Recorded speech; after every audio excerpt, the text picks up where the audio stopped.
Hi and welcome to Dusty Book Sniffers. I'm Nicole and today we're here for my weekly wrap-up.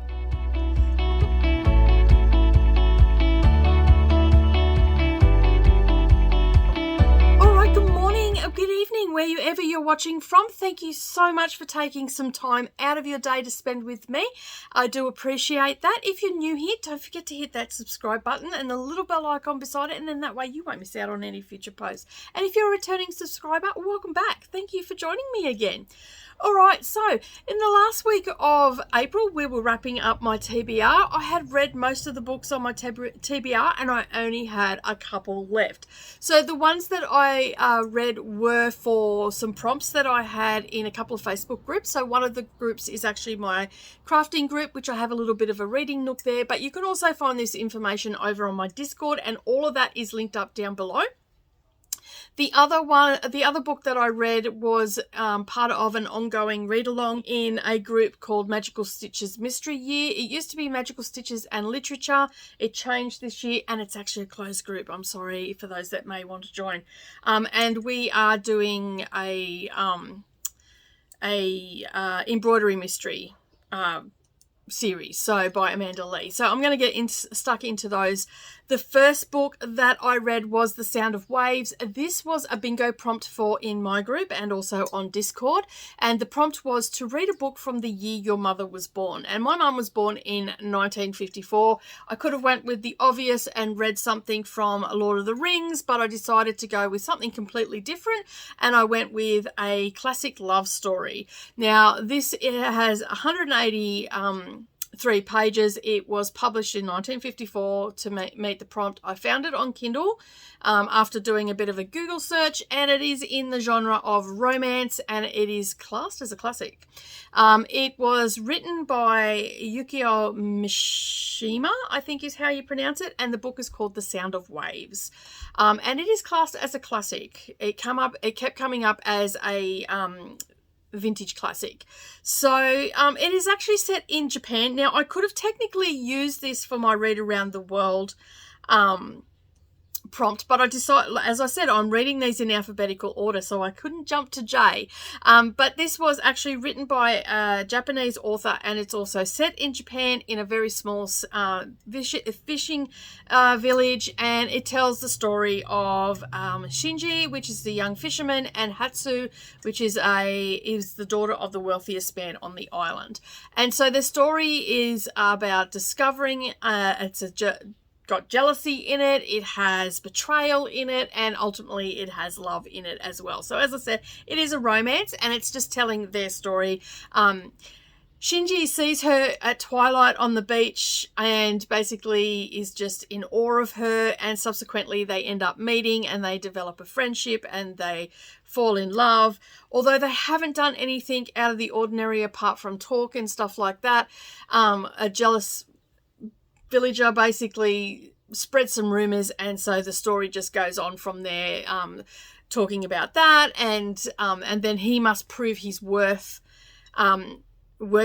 of Hatsu to her father, and then there's a bit of a story around all of that and what he goes through and what he endures and all the rest of it. And basically I just really love this book because the author was so descriptive in the words that he put down on the paper, and basically I just loved it. I really loved everything about it. I really got drawn into the story, and I really didn't analyze this book that much. Like, I'm sounding a little bit blasé, I guess, because I didn't really think about what I was reading. I didn't think about what the author was trying to achieve or anything like that. I just enjoyed the story for what it was, and so I ended up giving it a 4-star rating because I thoroughly enjoyed the way it was laid out, how quick it was, because it was only 183 pages. It was a very fast pace. There was no dull moments in it. It was just a good, wholesome story, and you got a sense of the Japanese culture and all of that sort of stuff as well from it. And it was very descriptive, and I felt drawn into the story. And so subsequently, obviously, the author done a really good job of writing this book because it was very quick and fast-paced and a beautiful story at the core of it. It sort of, as I was reading it, I sort of got the feeling it was along the lines of, like, If any of you have read the book, I think from 1970 or 71, around that market, The Love Story, it's a movie as well. And it's called Love Story. And so basically it sort of was reminiscent of that. You know, they meet, and it just moves along how quick that sort of moved along, of the timeline. So that's when I was reading that's the feeling I got, that it was it was like Love Story.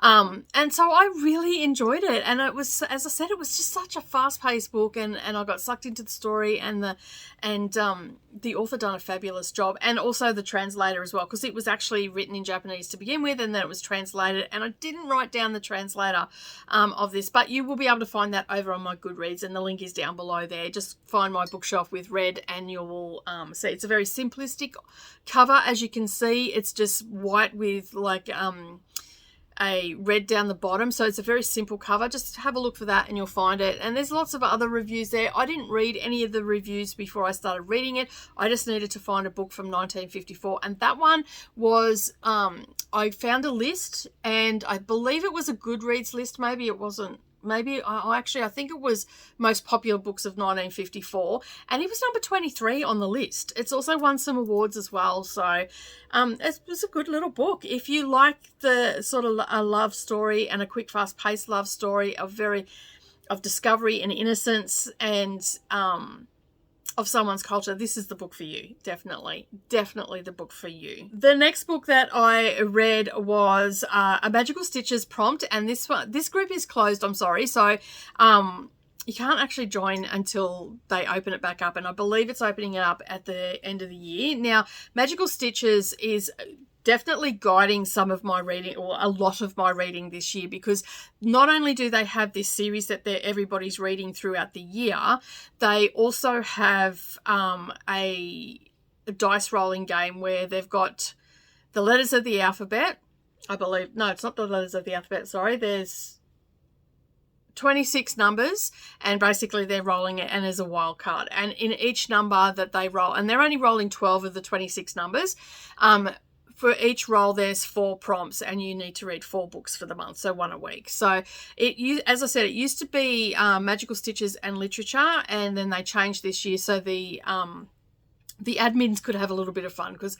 I mean, it was huge, that group, Magical Stitches and Literature, and they had the reading, and sometimes what they do is they match their stitching prompts to the reading, like they take clues out of the book, or they take snippets out of the book, and that's in the event, and then you stitch whatever they recommend while you're reading the book. So it's a fun way to read, and you get to meet lots of other people, although I've been a little bit lax in that group lately because I've been so busy with the magazine and all that sort of stuff, trying to, you know, get more designers and whatnot. But anyway, I digress.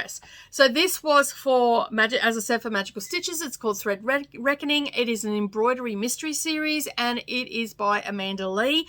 Unfortunately, this is not available on audio. The only place that I have been able to find it is actually on Kindle. None of the bookshops that I've been to have had it.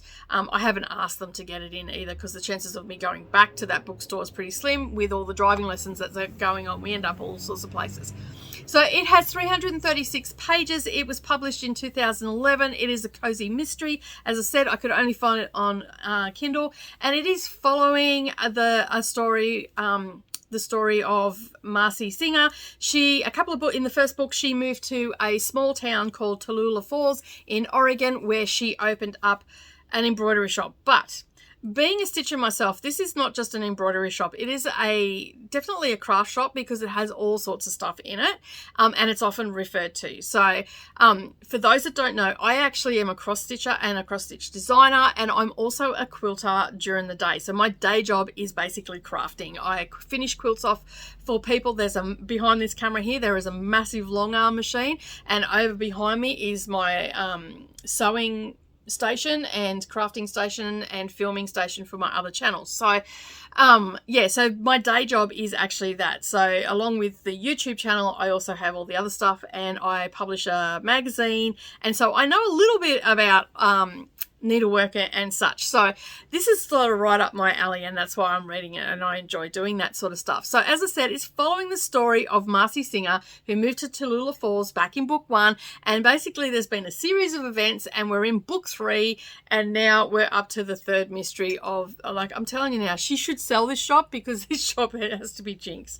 The shop is called 7 Ears Stitch, and the book that I read was Thread Reckoning, and basically it starts off with a couple that are getting married, come into the store, and the mother and mother-in-law, the mother and the future mother-in-law has some gems, and she wants them put onto a vintage wedding dress, and so that's all in the first couple of pages, so it's not really a spoiler. And basically, the mystery goes on from there. This one, the other 2 books, the first 2 books, which I don't think I've actually talked about on the channel, I was able to work out who the killer was and all that sort of stuff and whatnot. They're very fast paced. I do find them fast paced, and I find them a very quick read. I can usually devour them in a 24-hour period. And so, yeah, I was able to, but this one I couldn't. Right up until the end, and when the murderer appeared, I did not suspect that person at all. It was swinging between a few people throughout the book. One minute I'm like, yeah, it was this person. Next minute I'm like, oh, no, I think it's this person. And I was swinging backwards and forwards with this one. So as the series has progressed, she's getting better at hiding. The author's getting better at hiding who the killer is. And like this one came straight out of left field. But the only thing that I have to say against the book is that she wrapped it up a little bit too quick. Like, the ending just felt rushed to me. I think she could have drawn it out just a little bit more. And it was just, it felt rushed. It felt like she was just trying to quickly wrap it up. She was overwriting. That's the feeling I got. I'm sure she wasn't overwriting the book, because there's 10 in the series, but I just felt like it was rushed, and that she was a little bit over the story, and she just wanted it done and dusted and out of the way. But I gave it 3 stars because I did like the book. It wasn't an absolute favourite of me. It was just an average read for me, as most of these sort of books usually are. And, you know, like it's a cozy mystery. Like, you know how they go. They just fly through the pages while you're reading them, and they're just a quick and easy read. I am, however, continuing on. Like, it wasn't that I don't like the books or anything, but I am continuing on with the series, even though it's an average series, because I'm part of the read along, and I enjoy that sort of thing as well. So I am going to continue on with it. It is centered around stitching and all that sort of stuff, which is right up my alley, as I said. And yeah, so I only gave it a 3 stars, but you know, who doesn't love a good cozy mystery book? Like, you know, they're great. They're just good for easy reading, especially with some of the books that I'm reading lately, about different, you know, for the different prompts and whatnot for the read around the world. It has been quite hectic reading some of those books, and I am thoroughly enjoying the books. Like, more hecticness is coming from trying to find the books and get them on Kindle, because I'm really struggling, and I've had to order a couple of books in. But yeah, that's a story for another day. We're getting there, you know, the Southern Hemisphere. We do read down here, people. So it makes it a little bit difficult sometimes to find books, but I am powering through and finding them. All right, so as I said at the beginning, the last week of the month is generally a wrap up. So I'm finishing up all the books that I started, physical and all that sort of stuff. But sometimes I have a Friday in the last part of the month. So I have a bingo prompt every Friday in my Facebook group. And basically that happened for April. So the 29th of April was a bingo roll. So I also started Sunday Best. And I'm about 63 pages, 65 pages. Yeah, 63 pages in. As you can see, I'm tabbing this. And because there is just so much in this book already that is... Yeah, there's violence. There's all sorts of stuff in this book. And basically, for those that haven't seen my haul, this is just following the story of Robbie Neal. It's a memoir, and the prompt for the bingo prompt was to read a memoir from a female author. And so she's growing up in a Baptist home, and it's showing you sort of how the Baptist home runs and you know, their rules and regulations that they have for that particular religion, and how derogatory they can actually be to other religions and stuff like that. I'm sure other religions are derogatory to, you know, it's a common theme through some religious practices that they're derogatory to another one, you know, theirs is better than the other and all that sort of stuff. So it touches on that a little bit. She is an Australian lady as well, so that was even better because it's about someone that I could relate to, you know, the places that they're talking about and stuff like that. And so basically so far in the 63 pages, we're just touching on her childhood at the moment and how she was feeling, and we're meeting family members and all that sort of stuff. So that is going to be a continuing read. Generally on the last Friday of the month, the book does roll over into the next month. So I'm going to continue reading that. And sometimes it can take me 2 months to read these because I don't read them all in one sitting, although this one is pulling me in a bit. And once I'm finished it, I'll talk more in depth about it. But the red tabs that you can see there are depicting violence. So and I've got a few other tabs in there, just like her thoughts that she's having as she's writing, and the violence. I'm tabbing all the violence in this one, and just family members. So the green will be in the front there because that's introducing all the family members and stuff like that. So on the back it says, imagine you grew up in a strict Baptist home where cooking on Sunday was forbidden and a woman was considered to have no future other than to be the help to men. What if you refused to accept your God-given place and you ran away with a heroin addict? Imagine you just found your one true love and you were told everything you had ever dreamed of could be snatched away from you. So it sounds like a very intriguing read. But yeah, so far so good. I'm really, really liking it. And a couple of other things that I've started is our read along, although this has started on the 1st and it was a couple of days before this recording. So it's Gone with the Wind. And I also started a book, so you can see that there. We've got a read along happening in our Discord and also over in our Facebook if you prefer to work with Facebook, but we also have it in our Discord. And I also started my next country that I'm reading from, which is Angola. So yeah, so hopefully I'll have them sorted out and all the rest of it. But that is it from me today for my weekly wrap up. Thank you so much for joining me again. I do appreciate you taking some time out to watch my videos and listen to me prattle on. Don't forget, if you are new here or you're a viewer that has yet to subscribe and you've been here a couple of times, hit that subscribe button. Ring the little bell icon to all notifications, and then that way you won't miss out on any of my bookish uploads. And until next time, happy reading everybody, and I'll see you all again soon. Bye for now.